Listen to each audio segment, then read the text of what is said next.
Hello, I'm Robert Mackenzie. You join me here in this fine old library on the campus of the University of Chicago. We're about to see the first of 10 films by Milton Friedman, an economist of international repute, winner of the Nobel Prize, one of the most controversial and stimulating Americans of our time. In the weeks that lie ahead, as Friedman's first major television series unfolds, the famous and influential men and women who will occupy those seats are going to have a lot to say about Friedman's view of the society in which we live today and his solutions for the ills of our time. For that's what the series is about, Milton Friedman's view of the way we live now and where we're headed. Now, like some people here, you may be appalled by his ideas. Like others, extremely enthusiastic about them. Whichever way it goes, I think you'll be fascinated by what Milton Friedman has to say.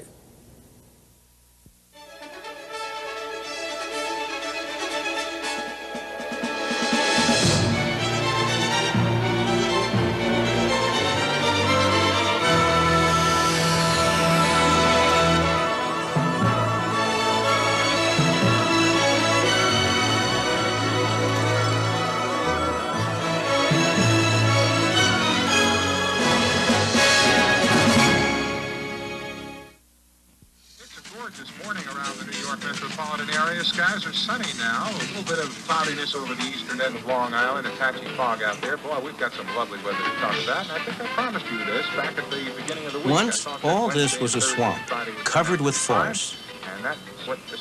The Canarsie Indians who lived here traded the 22 square miles of soggy Manhattan Island to the Dutch for $24 worth of cloth and trinkets. The newcomers founded a city, New Amsterdam, at the edge of an empty continent.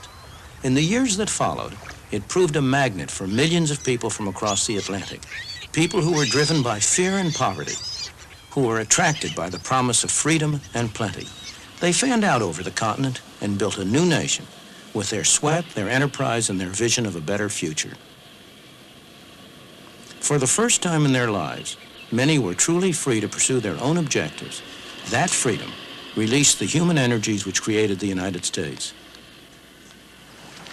For the immigrants who were welcomed by this statue, America was truly a land of opportunity.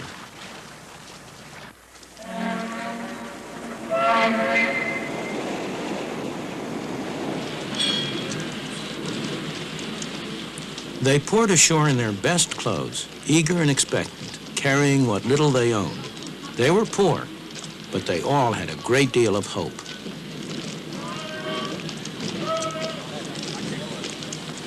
Once they arrived, they found, as my parents did, not an easy life, but a very hard life.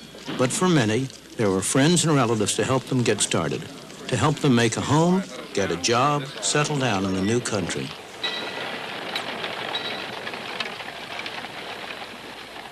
There were many rewards for hard work, enterprise, and ability. Life was hard, but opportunity was real. There were few government programs to turn to and nobody expected them. But also, there were few rules and regulations. There were no licenses, no permits, no red tape to restrict them. They found, in fact, a free market, and most of them thrived on it. Many people still come to the United States driven by the same pressures and attracted by the same promise. You can find them in places like this. It's Chinatown in New York, one of the centers of the garment industry, a place where hundreds of thousands of newcomers have had their first taste of life in the new country. The people who live and work here are like the early settlers. They want to better their lot, and they're prepared to work hard to do so. Although I haven't often been in factories like this, it's all very familiar to me, because this is exactly the same kind of a factory that my mother worked in when she came to this country for the first time at the age of 14, almost 90 years ago.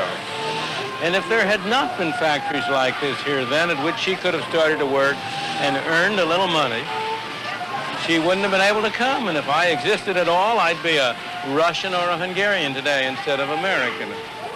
Of course, she didn't stay here a long time. She stayed here while she learned the language, while she developed some feeling for the country, and gradually she was able to make a better life for herself.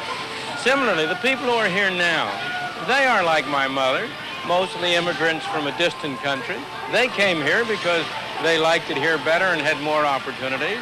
A place like this gives them a chance to get started. They're not going to stay here very long or forever. On the contrary, they and their children will make a better life for themselves as they take advantage of the opportunities that a free market provides to them.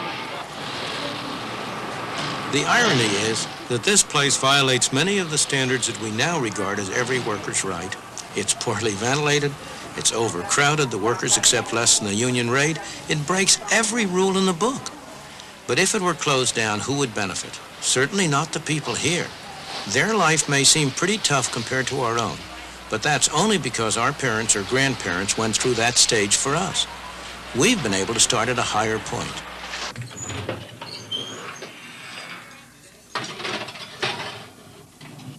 Frank Fazeli's father was 12 years old when he arrived all alone in the United States. He'd come from Sicily. That was 53 years ago.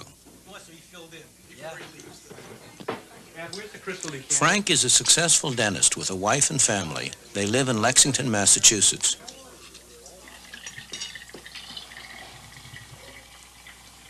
Fine, one bottle fills the whole decanter. There's no doubt in Frank's mind what freedom combined with opportunity meant to his father, and then to him, or what his Italian grandparents would think if they could see how he lives now. They would not believe what they would see, that a person could immigrate from a small island and make such success out of their life, because to them they were mostly related to the fields, working in the field as a peasant. My father came over, he made something for himself, and then he tried to build a family structure. Whatever he did was for his family. It was for a better life for his family. And I can always remember him telling me that, number one thing in life is you should get an education to become a professional person. Please don't eat that.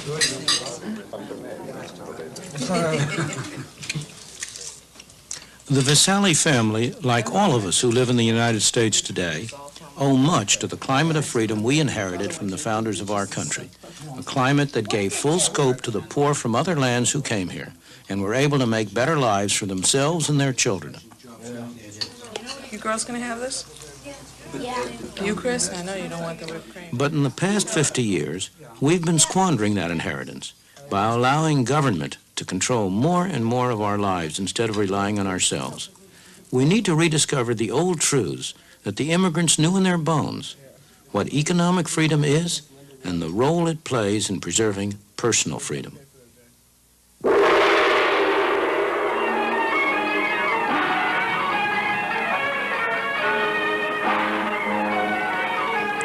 That's why I came here to the South China Sea.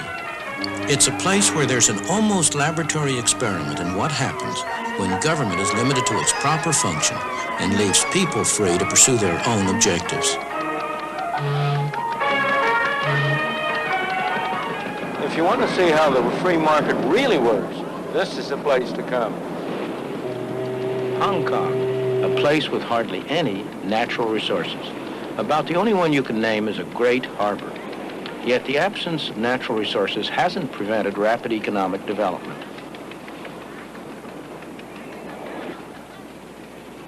Ships from all nations come here to trade because there are no duties, no tariffs on imports or exports. The power of the free market has enabled the industrious people of Hong Kong to transform what was once barren rock into one of the most thriving and successful places in Asia. Aside from its harbor, the only other important resource of Hong Kong is people, over 4.5 million of them. Like America a century ago, Hong Kong in the past few decades has been a haven for people who sought the freedom to make the most of their own abilities. Many of them are refugees from countries that don't allow the economic and political freedom that's taken for granted in Hong Kong. Despite rapid population growth, despite the lack of natural resources, the standard of living is one of the highest in all of Asia.